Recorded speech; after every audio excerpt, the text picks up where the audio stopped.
In 1978, coming to the end of my first trip around the world, I hitchhiked from Miami to Los Angeles.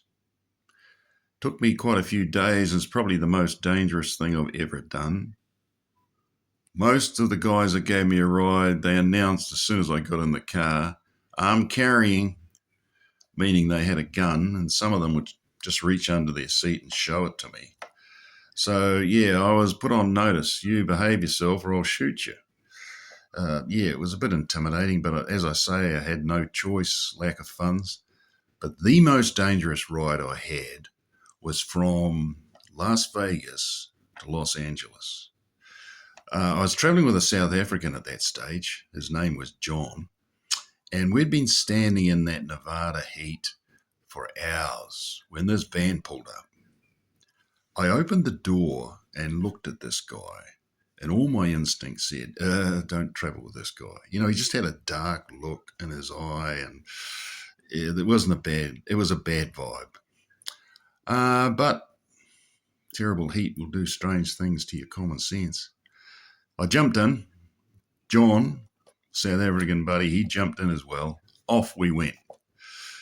This guy started regaling us with the most salacious, prurient talk about his encounters with a woman. It was horrible. So in order to get him off that, I started telling a few travel stories. He wasn't interested. So he kept coming back to the other talk. So I asked him if he'd done any travels. Well, that got him going.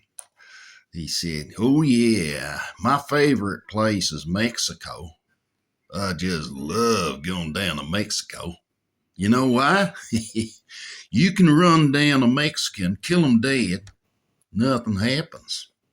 Life's cheap down there. You know, last time I went down to Mexico, I run me down 8 Mexicans. Yeah, 8. He killed them dead, driving a big vehicle. Boom.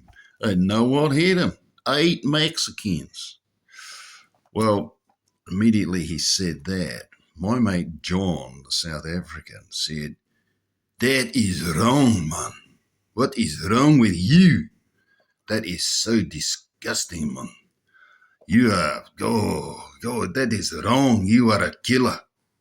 That is just so wrong." And on he went. And this guy, you could see he's starting to sit up straight in his seat. I thought, "Oh, whoa, John, stop it."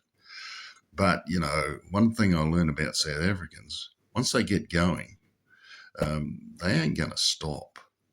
So I had to try and change the subject, but it was very dicey.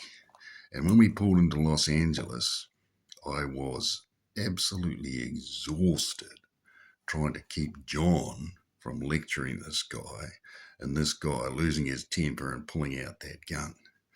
Yeah, pulled up in Los Angeles. Actually, I came down really sick after that. It just exhausted me.